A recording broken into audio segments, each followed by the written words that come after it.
말씀을 봅니다. 마태복음 6장입니다. 9절. 마태복음 6장 9절.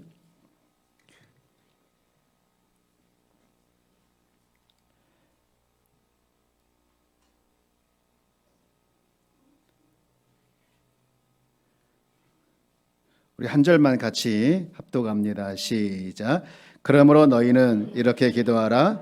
하늘에 계신 우리 아버지여, 이름이 거룩히 여김을 받으시오며. 아멘.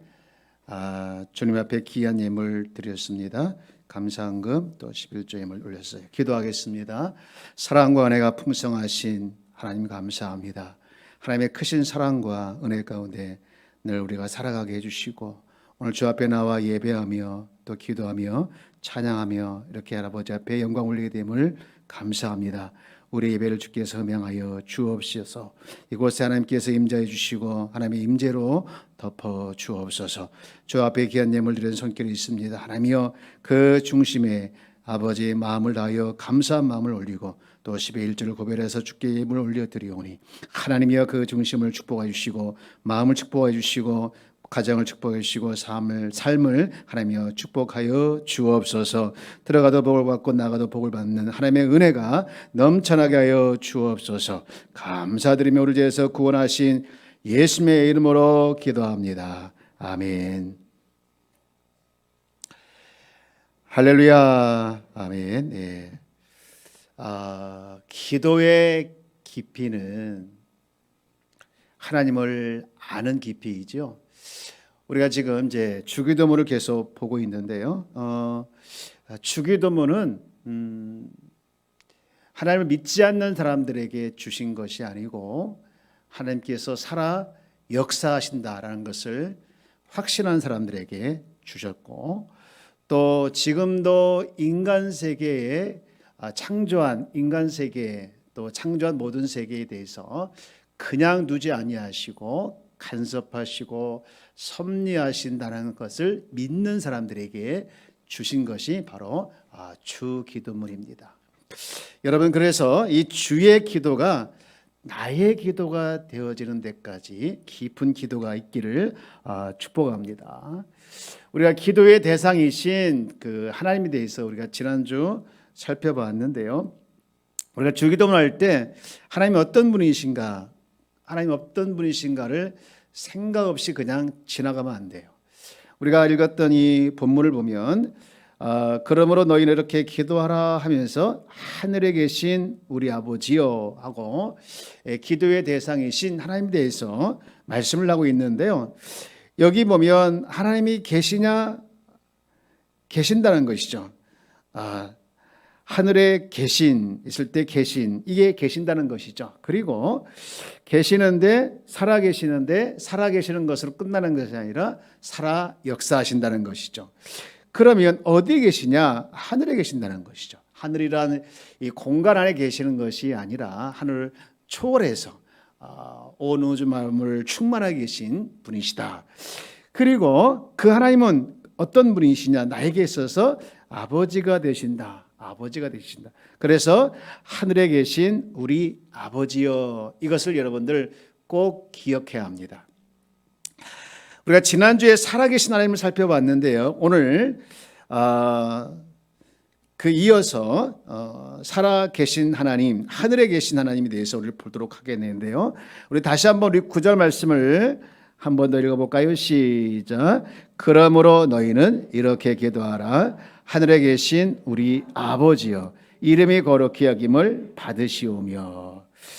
여러분, 그 기도의 불이 타오르기 위해서는요, 하나님께서 존재하신다라는 것을 아는 것에 끝나는 것이 아니라 살아 역사하신 그 하나님은 저와 여러분과 함께 인격적으로 교통하기를, 인격적으로 교제하기를 원하신다는 것을 우리가 꼭 기억해야 합니다. 그것을 기억할 때 우리가 기도를 불타오르게 할 수가 있는 것이죠. 여러분, 하나님은요, 우리와 교제하기를 원하시는데 그냥 하나님은 이런 분이시야라고 우리가 피상적으로 알아가서 거기서 끝나기를 원하지 아니하시고, 하나님을 알되 그분을 정말 그분과 인격적으로 교제하기를 원하시는 거예요. 늘 우리가 그것을 잊지 말아야 되는데, 여러분 요한계시록 3장 20절 말씀을 한번 볼까요? 여러분 이 말씀입니다. 요한계시록 3장 20절 말씀. 볼지어다 내가 문 밖에 서서 두드리노니 누구든지 내 음성을 듣고 문을 열면 내가 그에게로 들어가 그와 더불어 먹고 그는 나와 더불어 먹으리라. 아멘. 여러분 하나님은요 당신의 백성들과 이처럼 인격적으로 교제하기를 원한다. 그리고 실제로 교통하기를 원한다는 이 믿음이 여러분 꼭 있기를 주의 이름으로 축복합니다. 네. 하늘에 계신 우리 아버지. 여러분 하늘에 계신 우리 아버지라고 이렇게 시작을 했는데요, 이것은 우리의 기도를 들으시는 하나님이 어떤 존재인가를 가르쳐 주시는 말씀인데, 하늘이라는 단어를 사용해 가지고 하나님은 이제 공간적으로 하늘에만 계신 분이다라는 의미가 아니라 이 인간과 차원이 다른 이 초월성과 또 존엄성을 가진 분이시다라는 것이죠. 한번 제가 아내한테 물어봤어요. 주기도문에서 하늘에 계신 하나님일 때 그 하늘이 어디야? 라고 물어봤더니 1초도 망설임 없이 천국 그러더라고요. 여러분 저를 포함해서 우리는 하늘을 이 천국이라고 우리가 알고 있고 그렇게 지칭을 합니다. 그런데요 유대인들은 이 하늘을 천국 하나만 알고 있는 개념, 우리가 알고 있는 개념과 좀 다르게 하늘을 이 세 개로 알고 있어요. 세 개. 하늘을 세 개로 한다? 여러분 성경을 한번 보면 시편 68편 33절 말씀에 보면 옛적 하늘들이 나오죠. 하늘들. 하늘을 타신 자에게 찬송하라.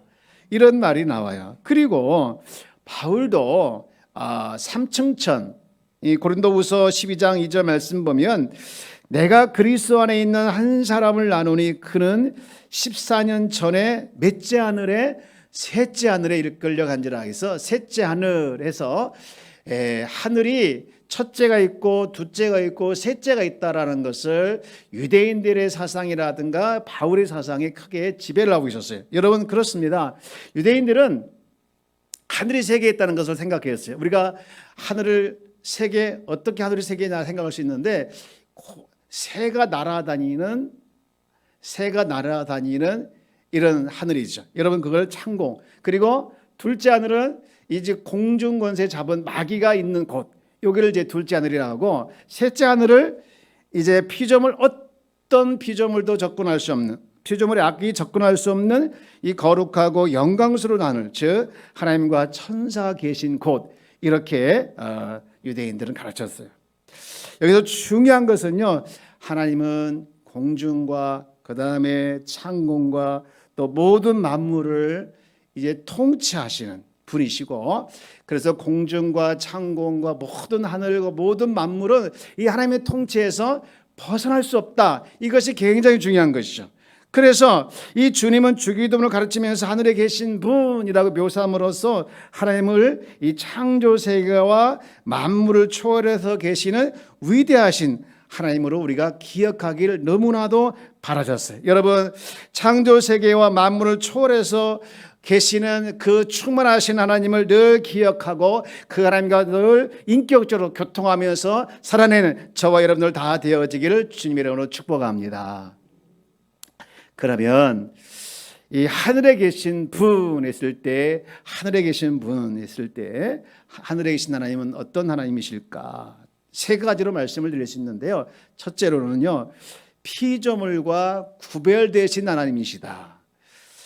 하이델베르그라는 게 있는데요. 하이델베르그 121문에 보면 하늘에 계신, 왜 굳이 우리 아버지라고 해서 좋은데 하늘에 계신 이걸 왜 붙였는가라고 질문해요.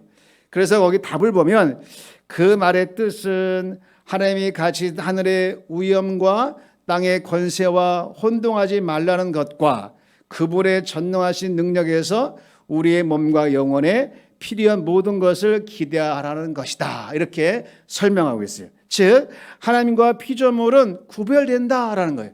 하나님과 피조물은 구별된다. 우리가 믿는 성도로서, 믿는 신자로서 여러분들 중요한 의무가 하나 있는데 무슨 의무냐 하면요, 자연을 보든 또 우주를 보든 이것이 하나님이 아니고는 도저히 안 돼. 이게 하나님의 작품이야. 도저히 하나님의 솜씨야. 하나님이 아니고는 이렇게 만들어낼 수 없는 것을 우리가 발견하고 여러분 그것을 통해서 기뻐하는 것, 이것이 성도의 중요한 의무입니다. 그리고 신자, 특히 자녀를 둔 이 신앙의 부모들은 항상 성경과 자연을 통해서 얻은 지식을 가지고 하나님이 살아계시다는 것을 확신한 것을 자녀들에게 늘 가르치는 것도 중요한 의무예요. 이게 사명입니다. 여러분 자연을 보면서 아름답다 여기서 멈추지 말고 또 무슨 아름다운 세계를 보면서 아름답다 이렇게 멈추지 말고 이렇게 만드신 분이 누굴까? 이렇게 만드신 분이 누굴까? 그것을 발견하고 그것 때문에 기뻐하는 것, 여러분 우리가 성도로서 중요한 의무인 걸 기억하면서 늘 그것을 발견하면서 기뻐하며 살아내기를 주님의 이름으로 축복합니다. 이렇게 하나님은요, 첫 번째로 피조물과 구별되고요. 그런가 하면 두 번째 하나님은 어떤 분이실까? 하나님은 구별된 하나님일 뿐만 아니라 거룩하신 하나님이시다. 거룩하신 하나님이다. 우리가 너무 잘 알고 있는 얘기죠. 창세기 3장에 보면 아담과 하와 얘기가 나오는데 아담과 하와가 죄를 범함으로 의해 그들이 첫 번째로 한 행동이 있어요. 죄를 범하고 난 다음에 첫 번째 한 일이 뭐냐? 무화과나무 잎을 가리고 자기의 부끄러운 부분을 가리는 거예요. 여러분 아무도 옷을 벗은 것이 부끄러운 일이야 라고 가르치지 않았어요. 그런데 그들이 죄를 범한 뒤에 뭐합니까? 스스로 그렇게 부끄러워하고 두려워했다는 것은 거룩하신 하나님을 그들 스스로가 의식했다는 거예요. 출애굽기서 19장에 보면 그 예가 하나 나오는데 하나님께서 주신 율법에 대해서 하나님의 거룩함이 얼마나 크게 느꼈던지 그들이 두려워 떨면서 모세에게 했던 말이 있어요. 여러분 출애굽기서 20장 19절 말씀을 한번 같이 읽어볼까요? 시작. 모세에게 이르되 당신이 우리에게 말씀하소서 우리가 들으리이다. 하나님이 우리에게 말씀하시지 말게 하소서 우리가 죽을까나이다. 이 죽을까나다가 뭡니까? 거룩하신 하나님에 대해서 느끼니까 그 하나님 앞에 서 있는 것조차도 그 하나님 앞에 우리가 나타나 있는 것조차도 굉장히 두려운 거예요. 그래서 지금 죽을까 두려울까 이렇게 하는 것이죠. 성도들이 믿음의 선배들이 항상 힘들 때 고난과 또는 핍박과 시련 가운데 고통 가운데 그들이 위로받았던 것이 하나 있는데 뭐였느냐? 거룩하심 때문에 위로를 받았어요. 시편 기자는요 하나님 앞에서 많은 사람들이 거룩하게 살지 못하는 것에 대해서 안타까워하면서 탄식하는 내용이 나오는데 시편 119편 136절인데 그들이 주의 법을 지키지 아니함으로 내 눈물이 시냇물같이 흐르나이다 그렇게 얘기를 하고 있어요. 또 베드로는요 거룩하신 그 하나님의 아들이라는 것을 예수님께서 예수님이 하나님의 아들이라는 것을 깨닫고 난 다음에 이런 고백을 하죠. 너무나도 힘든 고백을 합니다. 누가복음 5장 8절 말씀 보면 시몬 베드로가 이를 보고 예수의 무릎 아래에 엎드려 이르되 주여 나를 떠나소서 나는 뭡니까? 죄인으로서이다. 여러분 이게 누가 시켜서 한 고백이 아니에요. 이게 누가 가르쳐서 한 고백이 아니고 그분이 거룩하신 하나님의 아들 예수님이라는 것을 느끼고 체험하니 그분 앞에 설 수 없는 것을 느껴서 주님 떠나시옵소서 나는 죄인입니다라고 고백하는 거예요. 지금 사도들이 예수님이 떠나시고 성령 강림 이후에 굉장히 강조하면서 가르쳤던 말씀이 있어요. 예를 들면 베드로 한번 예를 들면 1장 베드로전서 1장 15절 말씀 보면 그렇게 말을 하고 있죠. 오직 너희를 부르신 거룩한 이처럼 너희도 모든 행실에서 뭐한 자가 되라? 거룩한 자가 되라. 거룩한 자라. 그래서 인용한 말씀이 나오는데 16절이죠. 16절에 기록되어 있으되 내가 거룩하니 너희도 거룩할지어다 하셨느니라. 굉장히 이 초대교회 사도들이 성도들에게 굉장히 힘을 주면서 강조했던 말씀이 거룩이었어요. 내가 거룩하니 너희도 거룩한 이 말씀처럼 하나님의 백성은 당연히 거룩하게 살아가야 된다라는 말을 굉장히 강조한 거예요. 이처럼 하나님은요, 우리가 살아가는 삶의 현장에서도 마찬가지로 여러분, 우리는 거룩한 백성임을 인정하고 또 거룩한 백성이라는 삶을 우리가 살아내는 것이 우리의 사명이고 의무라는 거예요. 여러분, 삶의 현장에서 늘 하나님이 거룩하시기 때문에 거룩한 백성으로서 여러분 거룩을 지켜내는 것, 여러분 이 모습이 회복되어지기를 주님의 이름으로 축복합니다. 하나님의 거룩하심을 내가 자각할 때에 내가 정말 의지했던 걸 내려놓고 더욱더 하나님을 의지하게 되는 거예요. 이렇게 두 번째로 하나님은 누구시냐? 거룩하신 하나님이시다라고 말씀을 드릴 수가 있고요. 마지막으로 하늘에 계신 하나님은 어떤 분이실까? 우리 한번 생각을 다시 한번 복습을 한번 해볼까요? 첫 번째, 하늘에 계신 하나님은 어떤 하나님이라고 했습니까? 피조세계와 구별되신 하나님이시다. 그런가 하면 두 번째로 하나님은 어떤 분이시겠죠? 거룩하신 분이시다. 그리고 세 번째, 하나님은 어떤 분이실까? 이 하늘에 계신 하나님은요, 바로 하늘에 계셔서 온 우주 만물에 계셔서 온 우주 만물을 통치하신 하나님이시다. 저를 한번 따라서 볼까요? 통치하신 하나님. 여러분, 예수 믿는 사람의 가장 받은 사람 중에 가장 좋은 축복, 가장 좋은 축복, 그 축복이 뭘까요? 여러분, 내가 하나님의 통치를 받는 거예요.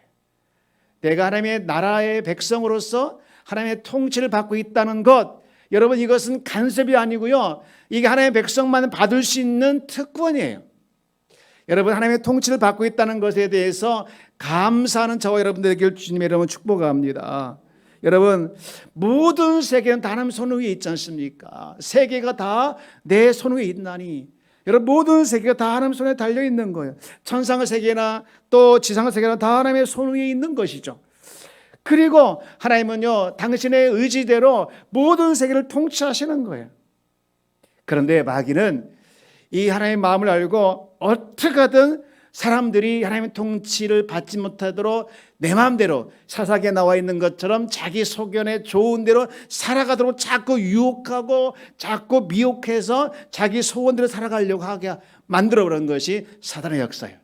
여러분, 사단의 역사에 여러분 마음을 뺏겨서 하나님의 통치에 벗어나지 않고 늘 하나님의 통치 속에 살아나기를 원하고 또 그 통치 속에 살아있다는 것을 기억하면서 늘 여러분 감사하면서 살아내기를 주의 이름으로 축복합니다. 여러분, 시편 말씀을 다시 한번 보면 145편 13절 말씀에 보면 이런 말씀이 있어요. 주의 나라는 영원한 나라이니 주의 통치는 언제까지 이르리이다? 대대 이르리이다. 할렐루야. 주의 통치가 내 세대에만 끝나는 것이 아니라 대대 이르기 때문에 여러분 하나님의 통치를 받고 있다는 것을 가장 복 중에 큰 복임을 기억하면서 여러분들 하나님의 통치에 벗어나지 않기를 주님의 이름으로 축복합니다. 우리가 그래도 신앙을 지켜내게 하는 이유는 뭡니까? 하나님의 통치를 믿기 때문에 그런 거예요. 제가 오래전에 이 모가디시 영화를 본 적이 있어요. 여러분 혹시 본 분이 계신지 모르겠지만 제가 그 영화를 보면서 느꼈던 것이 뭐냐면 이슬람 국가 안에서 또 이슬람을 많이 믿는 나라 안에서 기독교인으로 살아간다는 것이 참 힘들구나 라는 생각을 많이 하게 되어집니다. 물론 그것은 뭐 영화를 안 봐도 다 알고 있죠. 인도가 지금 그런 현상이 많이 나타난다고 합니다. 여러분, 그들이 그럼에도 불구하고 끝까지 신앙을 지켜내고 있는 사람들이 많이 있어요. 왜 그렇습니까? 하나님의 통치를 믿기 때문에 그래요. 여러분, 하나님의 살아계심을 믿는 사람들은 하나님께서 교회와 신자들뿐만 아니라 세상 모든 인류까지도 통치하고 있다는 것을 믿어야 합니다. 여러분, 하나님이 여러분 통치하고 있음을 믿기를 주의 여러분 축복합니다. 하나님이 나를 통치하고 있다는 것을 감사하게 생각하고 나를 늘 하나님께 맡기고 하나님의 통치 아래에서 내가 벗어나지 않도록 우리가 정신을 차리고 깨어 있어야 되는 거예요. 시편 146편 10절 말씀에 보면 이런 말씀을 하고 있어요. 시온아 여호와는 영원히 다스리고 내 하나님은 대대로 통치하시리로다. 할렐루야. 하나님은 지금도 통치하시는데 여러분 세상 예수 믿지 않는 사람들은 율법을 하나님께서 통치하시지만 우리는 은혜로 통치를 하고 있는 거예요. 여러분 우리가 은혜로 우리가 통치를 받고 있는 거예요. 그래서 우리는 늘 하나님의 은혜 가운데 살아가는 거예요. 과거에도 하나님의 은혜 가운데 살아왔고 지금도 하나님의 은혜 가운데 살아가고 있고 앞으로도 우리가 하나님의 은혜 가운데 살아가는 자입니다. 그래서 우리가 늘 하나님의 은혜를 구하고 하나님의 은혜를 사모하고 하나님의 은혜를 여러분 사모할 뿐만 아니라 하나님의 은혜를 여러분 가운데 있음을 믿으시고 여러분 은혜 안에 있다는 것을 기억하면서 감사하기를 주님 이름으로 축복합니다. 이제 말씀을 정리합니다. 여러분 하늘에 계신 하나님은 어떤 하나님이냐? 하늘에 계신 하나님은요 피조 세계와 구별되는 하나님이시고 거룩하신 하나님이시고 그리고 우리를 통치하신 하나님이시고 여러분 이 주기도문을 주실 때 믿는 자에게만 우리에게 주셨다는 것을 알았잖아요. 여러분 우리는 내가 하나님의 자녀라는 사실과 또 기도할 수 있던 특권이 있는 것 그리고 기도하면 응답받는 것 여러분 이 사실을 믿고 확신한다면 우리는 기도하지 않을 수가 없는 거예요. 온 땅과 하늘에 뛰어나시고 거룩하시고 위대하신 하나님께 우리와 아버지와 자녀의 관계를 맺으시고 언제든지 우리가 기도하면 기울여 주신다는 사실은 너무나도 감격스러운 것인 줄 믿습니다. 사랑하는 여러분 우리가 삶의 현장에서 부딪히는 문제가 한두 가지가 아니잖아요. 그래서 나름대로 해결하려고 많이 노력을 합니다. 그런데 우리가 알아야 할 것이 있어요. 하나님께서 저와 여러분을 창조하실 때는요 하나님을 의지하도록 창조하셨어요. 여러분 그러므로 하나님을 의지하기를 주님의 이름으로 축복합니다. 우리가 의지하도록 창조하신 거예요. 더욱이 구원받은 이후에 더욱 의지하도록 우리를 불러주셨어요. 하나님은요 언제 가장 크게 영광 받으시냐면요 당신을 의지할 때 당신을 의지할 때 영광 받으신다는 걸 믿으시길 주의 이름으로 축복합니다. 신자는 우리가 늘 살아가는 삶 현장에서 행복만 있는 것 아니더라. 그러나 우리를 늘 이길 수 있는 약속을 가진 하나님의 자녀들입니다. 그러므로 수많은 문제들에 애워싸며 고통을 받을수록 우리는 더 믿음의 눈을 들어서 여러분 더 눈을 크게 뜨고 하늘에 계신 하나님께 여러분 집중하고 하나님께 여러분 더 마음을 두고 하나님만 바라보는 우리 귀한 성도가 되길 주의 이름으로 축복합니다. 왜? 우리 이길 수 있는 힘이 하늘에 계신 하나님으로부터 공급되기 때문에 그 하나님께 우리가 집중하고 그 하나님을 바라보는 것이 내가 살 길인 거예요. 이 하나님을 의지하면서 살아내는 저와 여러분들 다 되어지기를 주님의 이름으로 축복합니다.